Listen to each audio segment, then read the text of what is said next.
France Bleu, à Massy-dans-l'Essonne, 107.1. Et justement, l'invité du matin, vous l'avez dit, Faustine Kelmel est un candidat de l'Union populaire républicaine et c'est notre invité. Bonjour François Asselineau. Bonjour. Alors qu'est-ce qui vous fait penser que vous pouvez, mieux que les autres candidats, occuper le poste de président de la République ? Écoutez, moi je suis celui, parmi les candidats, l'un de ceux en tout cas qui a le plus d'expérience et je crois l'un de ceux qui connaît le mieux les dossiers. Voilà. D'expérience sans avoir jamais été élu ? Si, j'ai été élu au Conseil de Paris, mais surtout j'ai été, d'ailleurs je signale que parmi les favoris, il y a des gens qui n'ont jamais été élus. Je pense à Monsieur Macron notamment.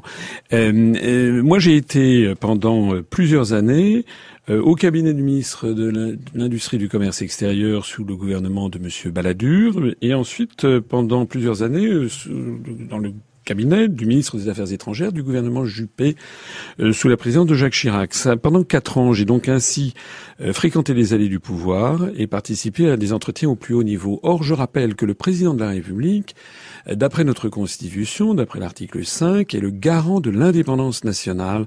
C'est-à-dire qu'il faut avoir la hauteur de vue nécessaire. Il faut s'être, si vous me le permettez, un petit peu frotté aux entretiens au plus haut niveau avec des chefs d'État et de gouvernement du monde entier. De l'expérience, donc vous le disiez, vous avez travaillé aux côtés de nombreux élus de droite. Vous vous situez où sur l'échiquier politique ?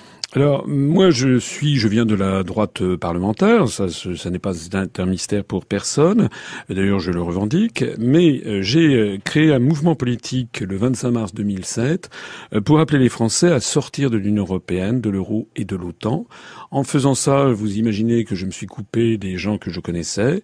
Et c'est un mouvement politique de large rassemblement. Et ça n'est pas moi qui le dis, c'est le ministère de l'Intérieur, qui est la seule institution en France qui est habilitée à donner une étiquette politique, qui a classé notre mouvement en mouvement divers, c'est-à-dire au-dessus ou à côté du clivage droite-gauche. Et d'ailleurs, de fait, nos adhérents viennent d'un petit peu partout et viennent notamment pas mal de la gauche. Et pourquoi ? Parce que je ne propose pas que de sortir de l'Union européenne, de l'euro et de l'OTAN. Je propose aussi d'avoir un programme qui s'inspire des idéaux du programme du Conseil national de la résistance et de la libération, avec notamment une insistance toute particulière sur le fait de préserver les services publics. Je propose dans mon programme de renationaliser ou d'interdire de privatiser EDF, GDF, La Poste, la SNCF, Orange, TF1, et puis toutes les sociétés d'autoroutes et les sociétés d'adduction d'eau, ainsi que toute banque bénéficiant de fonds publics. Et puis je propose d'inscrire aussi dans la Constitution la sécurité sociale pour tous et les retraites par répartition. Je voudrais quand même qu'on revienne, parce que vous y êtes passé rapidement, sur ce que vous appelez le Frexit, la sortie de l'Union européenne et de l'euro. Pourquoi et pour faire quoi ? Pour rendre aux Français leur démocratie. Parce que, et pas seulement, c'est aussi pour que les Français échappent au tsunami qui arrive. Parce que personne n'en parle, ou on en parle en tout cas très peu, parce que ce sont des sujets techniques et rébarbatifs. Mais sortir de l'euro, ça va pas provoquer un tsunami ? Non, c'est le contraire qui est en train de se produire. Ce qui est en train de se produire, c'est qu'il y a une divergence croissante de la compétitivité des économies de la zone euro. Depuis 1999 jusqu'à maintenant, on estime, et quand je dis on, c'est le Fonds monétaire international, c'est Nomura, c'est Natixis, etc., que la compétitivité de l'économie allemande s'est améliorée de 21% par rapport à l'économie française. Alors on fait quoi ?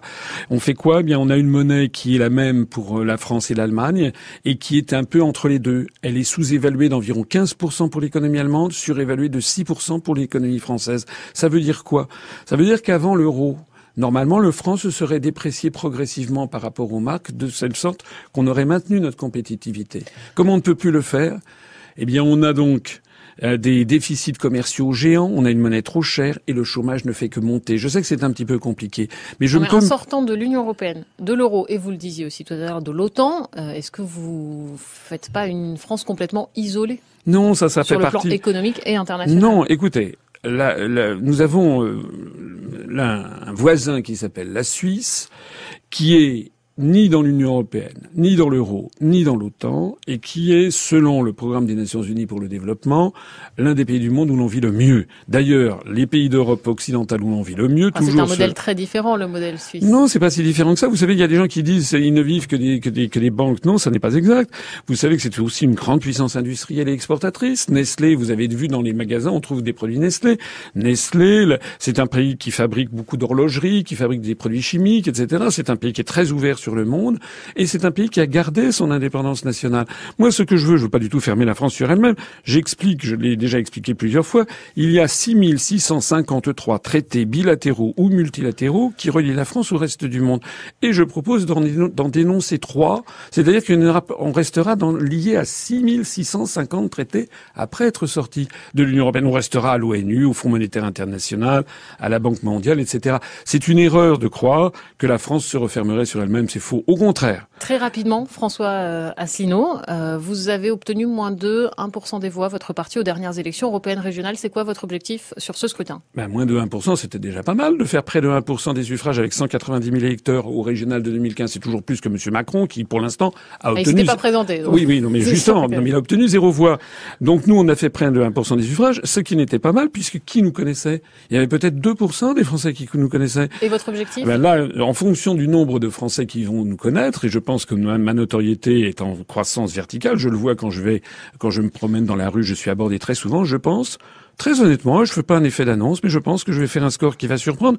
Il suffit d'aller regarder les sondages sur Internet où je figure.